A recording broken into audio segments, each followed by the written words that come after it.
Rire et chanson, 1 heure de rire avec Marianne James. Le 60 secondes chrono. Les 60 secondes chrono. Alors Marianne, je te pose des questions en rafale, tu ne réponds que par oui ou par non très rapidement, et puis derrière on prend le temps de revenir sur certaines réponses, ok ?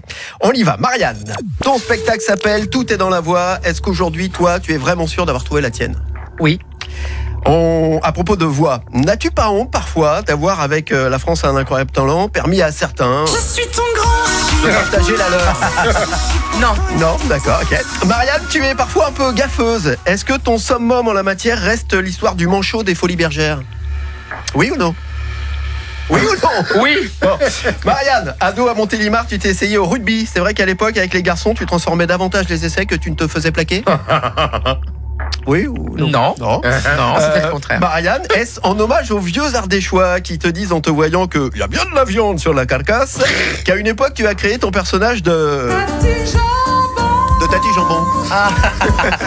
Non, c'est pas pour cette raison-là. Non. Marianne, si en son temps Chirac rêvait de la petite culotte de Madonna, c'est vrai qu'à l'Élysée, toi, t'as montré la tienne à Mitterrand ? Oui. Et puis enfin, Marianne, parmi tous ceux que tu gardes en toi, est-ce que le plus beau souvenir de ton papa, ce n'est pas cette lettre reçue 3 mois après son départ ?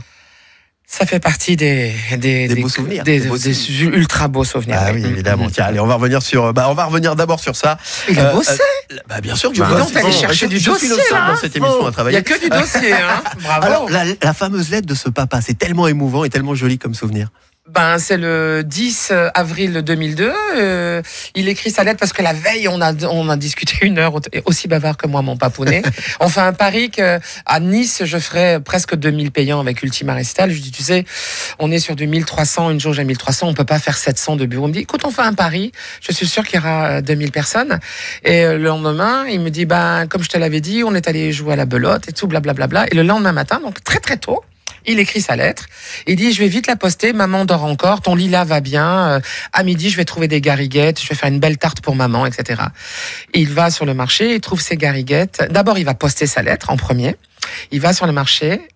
Il meurt d'une embolie pulmonaire. Là, sur le marché. On n'arrive pas à le faire revenir. Donc la lettre est partie, mais lui est décédé. Donc la lettre est partie le 10. Ouais. Et je l'ai reçue parce que j'ai déménagé l'endroit où il avait écrit. Ça se voit qu'il avait déjà un trouble en lui parce qu'il s'est trompé. Il a mis l'adresse de l'ancienne adresse. Ça fait longtemps que j'avais quitté cette adresse-là. 3 mois après, je tombe sur l'ex-voisine. Ah, Marianne, écoute, il y a une lettre qui est arrivée. C'est bizarre, quoi. Et donc je passe chez elle boire un thé et je vois une lettre de papa, quoi. Et donc je lis cette lettre qu'il a écrite. Il avait donc posté une demi-heure avant. Voilà, il l'avait écrite le matin même. Et en gros, il a écrit à 7h du matin. Il l'a posté à 8h. Il est mort à 8h30. Dernière pensée, c'était pour sa fille. Voilà, c'était super. L'épisode de la culotte à l'Élysée, on va rire un peu maintenant. Alors, avec Mitterrand, Ulrika von Claude est invitée, ja schön, mit sa pianiste, de faire le Noël des enfants qu'on appelle ça des pupilles. Ouais, les enfants pupilles de la nation. Donc il y a Daniel Mitterrand, ja schön, und son mari Françoise Mitterrand. Et Ulrika fait le spectacle un peu. Et après, on nous demande de pas nous démaquiller, que tout de suite le président va venir nous remercier, enfin nous saluer. Donc on nous met dans un salon à côté. Moi, je suis toujours en Ulrika von Glott. Et l'aboyeur, je sais pas comment on appelle ça, le chef du protocole arrive et fait le président de la République. Donc, voilà, comme dans Shrek, tu sais, ça s'ouvre, il arrive donc un tout petit bonhomme, Daniel derrière, et quelques-uns de leurs, ministres et tout. Du staff pour remercier pour ce spectacle pour enfants. On avait expurgé de toutes choses un peu coquines, quoi, bien sûr. Et là, il me prend de faire la révérence, de confondre la reine d'Angleterre et François Mitterrand. Donc je suis en personnage, et je fais une sorte de révérence. Et comme j'étais tout en mousse, j'en profite une fois que je suis bien en bas de repartir à l'arrière avec toutes les robes. Je fais les jambes à l'arrière de ma tête, quoi, comme ça. Et je tombe droite avec cette culotte improbable en léopard. Je sais pas. Il fallait 4 mètres carrés de tissu pour faire la culotte d'Ulrika. Et lui, ce qu'il aimait chez les femmes, Mitterrand, c'était les femmes, la diaphanité, l'intelligence, une certaine retenue. Oui, tout l'inverse. Voilà. Et là, tout d'un coup, il tombe sur cette énorme trave. Et j'ai fait ach, mein Gott. J'ai fait poum devant les présidents. Appelez-moi le chef du protocole. J'avais commencé une guerre. Daniel Mitterrand pleurait de rire. Et Mitterrand, ça le faisait pas rire. Ah ouais. Du tout. Qu'est-ce que c'est que Le ce chef du bordel? protocole, lui, était en PLS. Non, alors le pianiste et pas Daniel Mitterrand, mais la metteur en scène m'aide à me lever.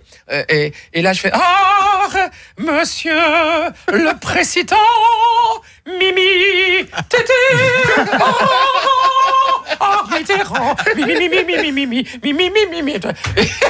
Et là, le chef de protocole a fait un AVC. Et alors, dans la série des gaffes, le fameux manchot aux Folies Bergères. Ah Alors ouais, ça mourir de je rire. peux pas.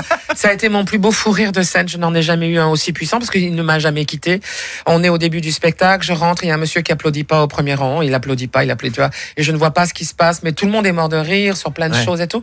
Et au bout d'un moment, j'arrête absolument le spectacle et je dis avec l'accent allemand à ce monsieur, ça, il faut pas s'asseoir, hein. Interdit de s'asseoir au premier rang. Si on n'applaudit pas, je le vois et ça me perturbe et je pense que tu ne passes pas une bonne soirée. Tout le monde rigole et toi, tu ne bouges pas, tu n'applaudis pas. Tu vas maintenant sortir. Et sa femme me regarde, elle fait et je comprends pas. Alors je reviens vers elle. Pardon, j'ai pas compris. Et elle tenait la manche du veston de son mari. Et elle fait il n'a pas de bras.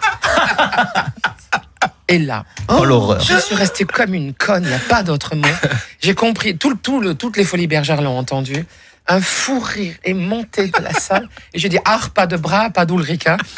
Et ce que j'ai fait, c'est que j'avais toujours un rouge à lèvres pas loin. J'ai remis du rouge à lèvres. Je suis descendue au premier rang. Je me suis assise à califourchon sur ses genoux à lui. Je dis tu peux pas te défendre. Tu vas subir la torture d'Ulrika von Gott. Tu n'as pas de bras. Et je l'ai couvert et remis du rouge, mais couvert de rouge à lèvres. Et son épouse qui était morte de rire à côté, j'ai chopé son épouse que j'ai embrassée aussi sur les lèvres, dans le cou, sur le front. Ils sont repartis avec des spots d'un rouge à lèvres. Tu sais qu'il faut de l'huile pour l'enlever. Enfin, c'est un truc terrible. Plus une boîte de chocolat là. Ah ben non, pas de chocolat. Non, mais un petit courrier 3-4 jours après, en disant qu'ils avaient passé une soirée absolument merveilleuse et qu'on en avait bien rigolé. C'est beau. Rire et chanson, 1 heure de rire avec Marianne James.